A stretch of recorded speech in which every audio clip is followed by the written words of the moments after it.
So I'll go. Oh, I decided. That's Oh, you okay. did? You did honestly. Yeah. Does everybody have a ticket I can fill in right now? Okay.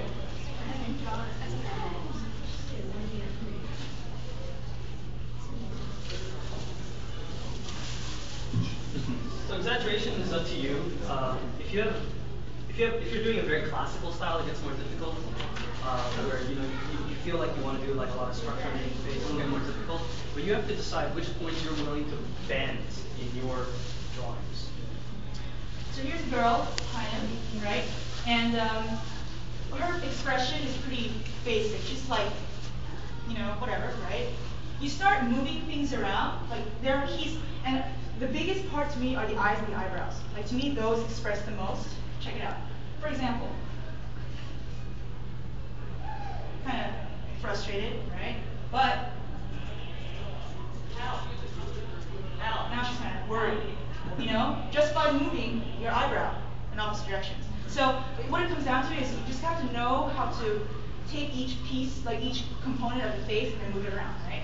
And then with that respect, it's kind of like you too. Like when you're shocked, you're like, oh my god, right? And your eyes can get bigger. Your eyeballs get a little smaller. You see more white. Your mouth opens. It's things like that. And you just take it to another level, right? So if you have like, we draw like a girl that's shocked, maybe.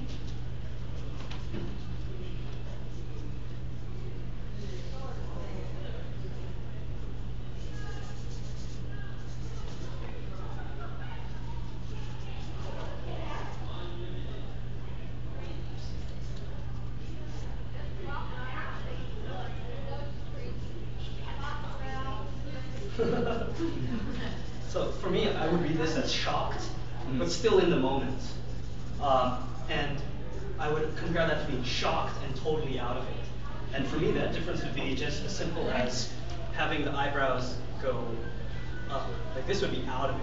If her eyebrows went up at the center, It's like, she'd be oh, out of it. right? But if they're down, she's still kind of like. Oh, Yeah. I mean, so they're very subtle movement, but that's all it takes. Because I mean, everything has the same, you have one mouth, two eyes, one nose, and etc. But just by moving them around, and like in anime, we love doing that, the SD thing. Like you like the, Naruto's really good at this.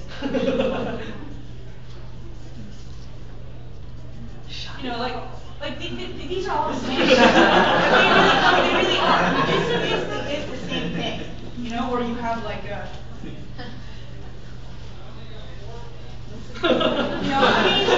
They read so well. Like you totally know what they're talking about. But I mean, the funny thing is that these break apart from something like this. And so for things like this. That's the great thing about anime is that you can take these weird shapes that you hope you never see on a real person. And then they make these wonderful faces. So that's the other thing. So once you guys understand what this does, like even if you like cover this up, the eyes themselves tell you what they're saying, right? Like they already tells you. Same thing with the mouth. Like each piece has emotion connected to it, right? So you put it all together and you get something like that. I mean, even with this, if you get rid of this, right, and you put like a different smile on it, it becomes something completely different, even if eyes are just two circles on a face.